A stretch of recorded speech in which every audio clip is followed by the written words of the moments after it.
Adebayo stood in front of his small rented hut, his head bowed in shame as the landlady, Mama Ade, berated him.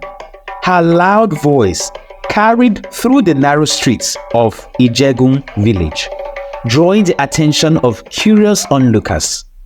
"Adebayo, you useless man," she shouted, shaking a finger at him. "When will you pay your rent? Everyone in this village owns their home, but not you. You are the only indigene who pays rent. You are a disgrace to Ijegun." "Olori Burukun," Mama Ade shouted at him. The villagers gathered around, whispering and pointing. Adebayo's face burned with humiliation. He had sold his father's land and house to settle debts owed by his late father, leaving him with nothing but the clothes on his back and a never-ending stream of failures. His sisters were married off. His mother had passed away, and he was left alone to carry the weight of his family's misfortune. "Look at him," one villager sneered, "jumping from one trade to another, always looking for quick money. He can't even catch a fish." "Yes, he thinks he can make it as a fisherman now," another added, laughing, "but he hasn't caught a single fish." Adebayo clenched his fist, his heart heavy with despair. He had tried his hand at many trades, farming, trading, and even hunting, but each venture ended in failure. Now he was a fisherman, yet the river seemed as empty as his pockets. "Please, Mama Ade," he pleaded, "give me little more time. I will pay the rent soon." Mama Ade folded her arms and huffed. "Time is not what you need. Adebayo, you need a miracle." Humiliated and desperate, Adebayo made his way to the big river, clutching his fishing nets.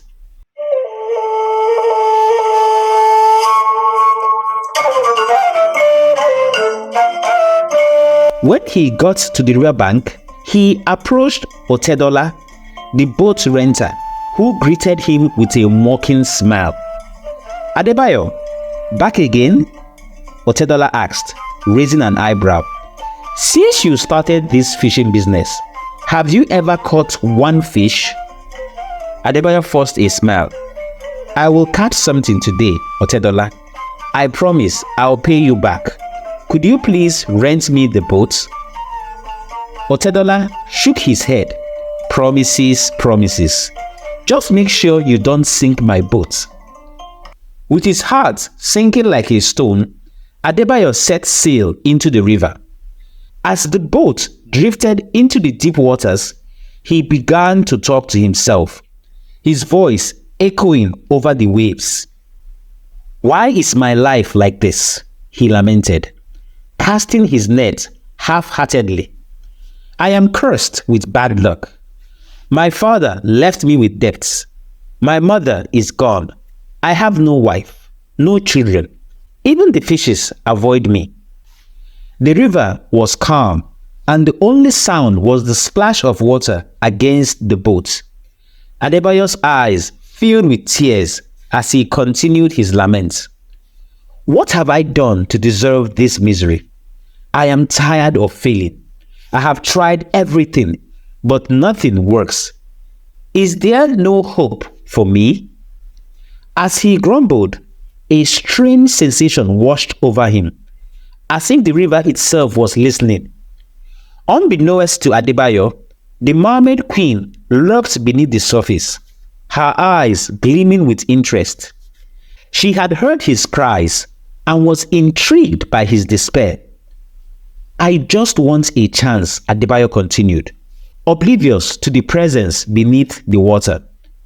"A chance to prove myself, to have a family, to be happy." In the depths, the Mermaid Queen smiled. She could offer him what he desired, but at a cost. The currents whispered around her, carrying his words to her ears. A sudden splash jolted Adebayo from his thoughts. He looked around, but saw nothing.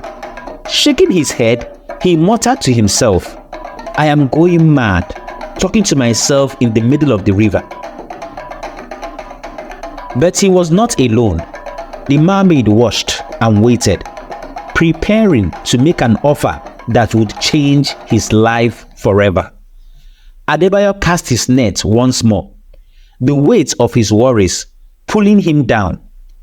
Little did he know his cries for help had been heard, and a peculiar fate awaited him beneath the shimmering surface of the river.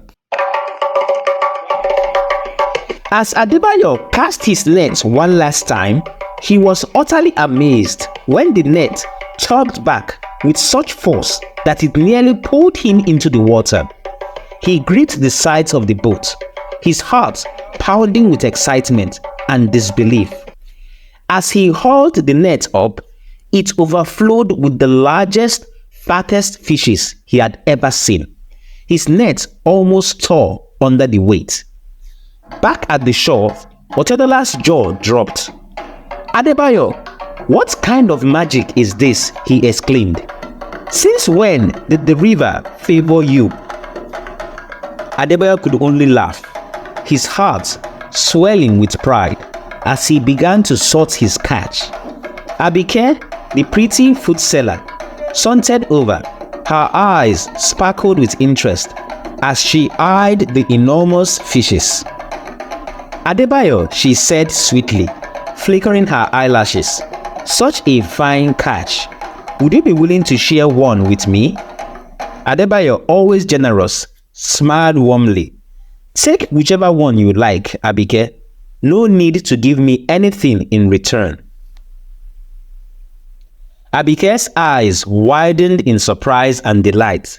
She selected a plump fish and thanked him profusely. The rest of the villagers quickly bought the remaining fish, and by the end of the day, Adebayo's pockets were heavy with coins. Returning home, he paid off Mama Ade, his landlady, who could scarcely believe it. "Adebayo, where did you find this fortune?" she asked, her eyes wide with astonishment. "The river has finally blessed me, Mama Ade," he replied with a grin. "My luck is turning around." The next day, eager to repeat his success, Adebayo rose early and rushed back to the river. He cast his net repeatedly throughout the day, but as the sun dipped below the horizon, his net remained empty. The sky darkened and he was left alone. Adrift in the vast river, frustration welled up inside him and he began to grumble loudly. "Why must my life be this way?" he shouted into the growing darkness. "One day of fortune, and now nothing. Am I destined to be miserable forever?" His lamentations were suddenly interrupted by a brilliant light that illuminated the water. From the depths emerged the Mermaid Queen. Her upper body, that of a stunning woman with flowering hair the colors of rainbow, and her eyes like the deepest ocean. Her lower body was a shimmering tail that glistened with iridescent scales. Adebayo's heart nearly stopped as he took in her beauty and majesty. "Do not fear, Adebayo," she said in a high voice, "and please stop peeing on yourself and polluting my waters." Adebayo, who had indeed peed himself in fright, stammered, Who are you?" "I am the Mermaid Queen," she replied, "and I have watched you. It was I who filled your nets with fishes yesterday." His eyes widened in awe. "You did that? Why?" She smiled, a serene yet powerful expression. "I have a proposition for you. If you wish for endless wealth and long life, you must marry my daughters." Adebayo, looking confused, asked, "Marry your daughters? But aren't they mermaids?" "Yes, they yearn to experience human life," she explained. In return for marrying them, you will have riches beyond measure. But there are conditions. The children born to my daughters will vanish when they turn 13 and return to me. You must not marry any other woman, nor use your wealth to help others. Your riches must be spent on my daughters. Adebayo's heart pounded as he tried to process her words. How many daughters must I marry? He asked, his voice trembling. 9 of them, she answered. 9 of my beautiful mermaid daughters desire to be human, and by marrying them, you will make their wishes come true, and I'll make you rich beyond measure. Will you accept this offer? But don't they have mermaid bodies like you? Adebayo asked. Don't worry about that. I will transform them into full human when they want to leave the waters. For the last time, will you accept my offer? With shaking hands, Adebayo nodded. I accept. Then, cast your net to the left and count to 6, she instructed. Adebayo, his hands still trembling, did as he was told. He threw the net to the left side of the boat and began to count. 1, 2, 3, 4, 5, 6. He pulled the net, and once again, it was filled with enormous fish. He was astonished. Bowing deeply to the mermaid queen, he said, "Thank you, great queen. I will fulfill my vow." "Lift your eyes, Adebayo," she said softly.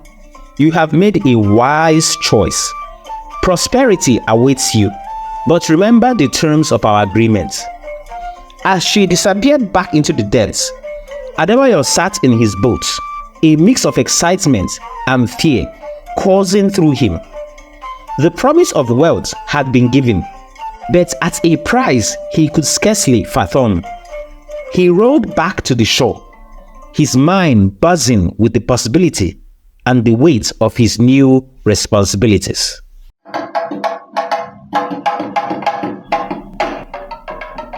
Adebayo's fortunes skyrocketed after his encounter with the mermaid queen. Everything he touched turned to gold. He expanded his ventures into farming, livestock, and even the jewelry business. Soon, he bought acres of land and built the grandest mansion in Ijegun village, a mansion that dwarfed even the palace of King Akintola III. The king himself was so impressed that he invited Adebayo to the palace to celebrate his success and offered him one of his daughters in marriage. Adebayo, remembering his vow to the mermaid queen, had to decline. "Kabiyesi, may you reign long. Your Majesty, I am deeply honored," Adebayo said, bowing respectfully. "But I must decline your generous offer." King Akintola's face showed a flicker of surprise, but he quickly masked it with a smile. "Adebayo, your decision is your own. Know that you have the kingdom's respect and admiration." 7 days later, Adebayo had a vivid dream. The mermaid queen appeared, her beauty and majesty even more striking in the dream world. "Adebayo," she intoned, "it is time. Come to the river and take my first daughter as your wife." Adebayo woke up with a start and with no hesitation made his way to the river. There, standing at the water's edge, was a tall, elegant, and breathtaking, beautiful Yoruba woman. The mermaid queen emerged from the river and presented her daughter. "Where will I tell the villagers she is from?" Adebayo asked, his voice quivering. "Tell them she is from a faraway village," the mermaid queen replied. Announce your wedding. Make it the most colorful wedding ever, and give the people red wine to drink. Remember, do not help anyone with your money. You must marry all 9 of my daughters, one every 6 months, and treat them and our children with care. When Adebayo returned to the village with the stunning woman by his side, the villagers were stunned. Never had they seen such beauty. "This is Simi," Adebayo announced. "She is from a distant land. We are going to get married." The wedding took place 6 days later, and it was a spectacle. The entire village gathered, and even King Akintola attended, not holding Adebayo's refusal to marry his own daughter against him. The wedding was so magnificent, and as the party was in full swing, the king pulled Adebayo aside and said, "No wonder you decline my daughter. This wife of yours is extraordinarily beautiful." They both laughed heartily, and the celebration continued with feasting and dancing late into the night. Every 6 months, Adebayo returned to the village with another beautiful woman, each time announcing a new wedding. He married all 9 daughters of the Mermaid Queen, each wife more stunning than the last. His wealth grew, and his influence in the village became unparalleled. But his generosity vanished with his new-found wealth. In the marketplace, Abike, the pretty fishmonger, chatted with Mama Adeji, the pepper seller. "Adebayo used to be so generous when he was poor," Abike said, shaking her head. "But now he won't lift a finger to help anyone, not even his own sisters." "It's true," Mama Adeji replied. "His sisters married poor men and came to him for help, but he turned them away. The man who once gave so freely now holds his wealth tighter than a miser." Adebayo, meanwhile, basked in his opulence, surrounded by his 9 beautiful wives. Life seemed perfect, but the days rolled into years, and soon his first child, a daughter he had with Simi, the first wife, turned 13. One morning, her mat was empty. All that was left was a pool of water. The memory of the Mermaid Queen's words hit Adebayo with a force of a tidal wave. His children would vanish at the age of 13 and return to the river. His heart sank as he realized the true extent of his bargain. He could not marry any other woman, meaning he would leave this world without an heir who would inherit his vast wealth. Late into the night, he sat alone in his grand bedroom, the weight of his misery pressing down on him. He began talking aloud to himself, lamenting his fate. "What have I done? What good is all this wealth if I have no heir to leave it to? I am surrounded by riches and beauty, yet I am destined to be alone in the end." Adebayo's misery deepened with each passing year. When his second wife's son reached 13, he vanished, leaving behind only a pool of water on his mat. The same fate befell the third wife's child, fueling the whispers and rumors that had begun to swirl around the village. The people of Ijegun began to suspect that Adebayo was using his children for money ritual.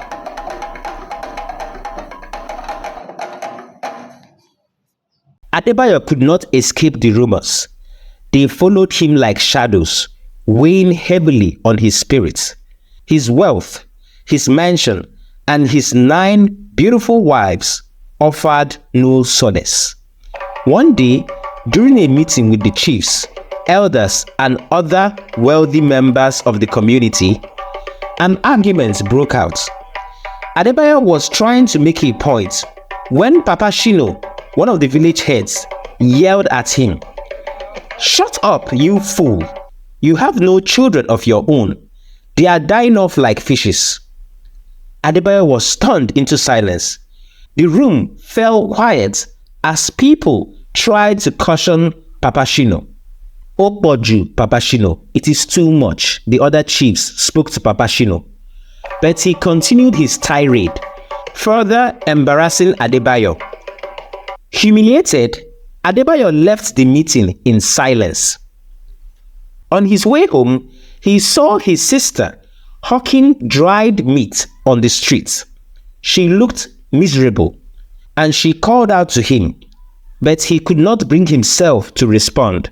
He looked away, ashamed and weighed down by his sorrow. He had all the money in the world, but he couldn't help his own sister. When he got home, Adebayo cried bitterly. His lavish lifestyle, his beautiful wives, and his grand mansion meant nothing to him anymore. 3 days after the humiliating encounter at the king's palace, he went to see the king late at night. The king, kind-hearted as always, granted him audience. "Kabiyesi, Your Majesty," Adebayo began, his voice heavy with despair. "I have a confession. My children vanished at the age of 13 because of a pact I made with the Queen Mermaid. I am truly miserable and I need your help." The king sighed deeply and said, "It all makes sense now why you rejected my daughter. As for your pact with the Queen Mermaid, it is indeed a serious issue. Few in the village know of her existence. My grandfather, Akintola I, fought her and stopped her from terrorizing the village. It is a village secret that only a few know, and you have come to the right place for a solution." The king explained that the only way to break the covenant was to force the mermaid queen to break it with her own words, which could only be achieved by defeating her. "How?" Adebayo asked, his voice filled with desperation. "You must go to the opposite side," the king said. "Opposite side?" Adebayo asked, confused. "Please explain, Your Majesty. You speak in riddles." "You must go to the deep caves in the mountains of Ekala," the king explained. "Enter the tiniest cave and keep going deep. It leads to hellfire." "Hellfire?" Adebayo shouted. "Yes," the king nodded. "Fire is the opposite of water. There, you will battle demons and fiery monsters. If you win, you will be able to take the sword that holds the flame of fire. It is this sword that you will use to make the queen break the agreement you have with her." Adebayo returned home, contemplating the king's words. 10 days later, he went back to the king, ready to face the challenge. King Akintola handed him the sword his grandfather had used. "This will help you," he said. "I am helping you because I cannot allow the mermaid to return and terrorize our village. Go now and defeat her." Adebayo was grateful to the king. Despite his rejection of the king's daughter, the king was willing to help him. With the sword in his hand, Adebayo headed straight to the caves of Ekala Mountain, his heart filled with both hope and dread. The path ahead was treacherous, But Adebayo was determined to reclaim his life and break free from the curse that had bound him to a life of misery.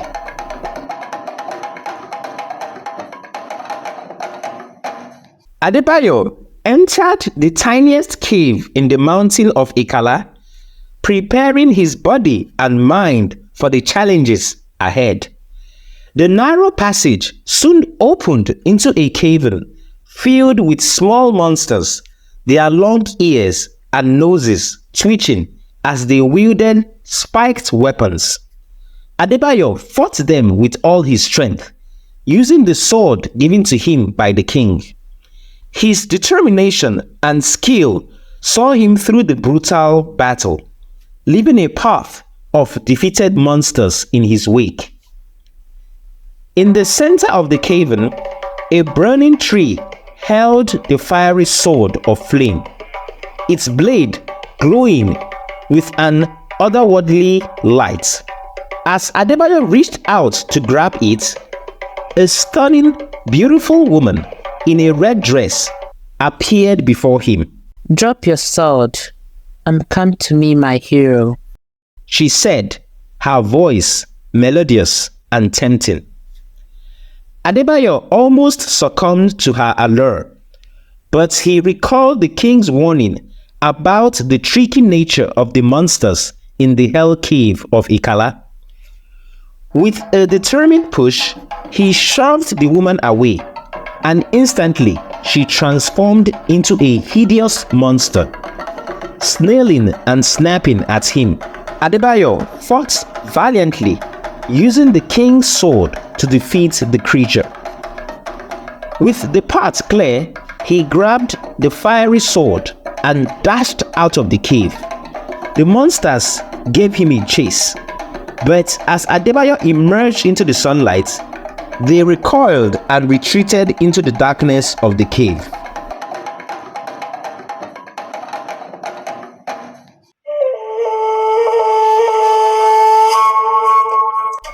With the fiery sword in his hand, Adebayo made his way to the big river. "Break the covenant with your words, or face the wrath of this sword," Adebayo demanded. The Queen Mermaid laughed, a chilling sound that echoed through the water. "You dare to challenge me?" she mocked. Undeterred, Adebayo attacked her with the special sword. The battle was fierce and bloody, the water boiling around them from the heat of the flame. The Queen Mermaid slashed at Adebayo's face with her long nails, but Adebayo averted her attack and pierced her body with the fiery flame.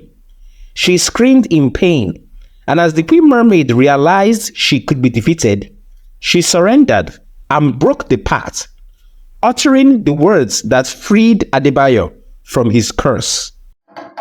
Returning to his mansion, Adebayo found his 9 wives gone.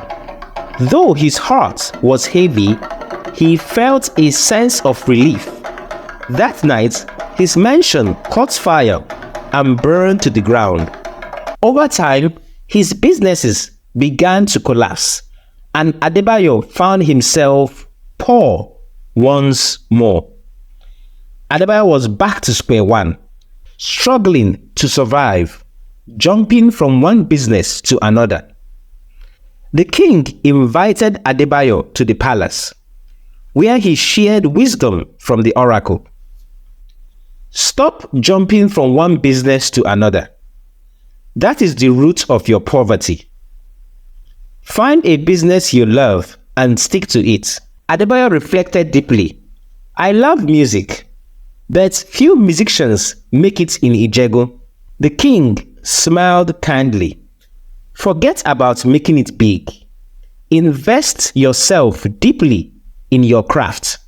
Encouraged, Adebayo agreed.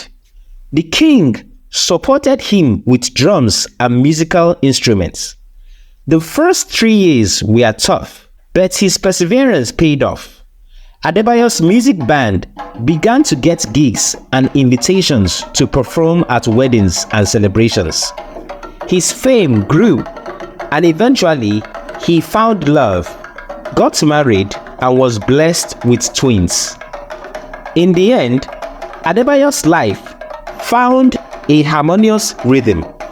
Through hardship and heartache, he discovered that true wealth lies in passion and perseverance, not in material riches. And so, in the quiet moments between songs, Adebayo would whisper to his children, "In every tune, in every note, lies the story of a heart afloat."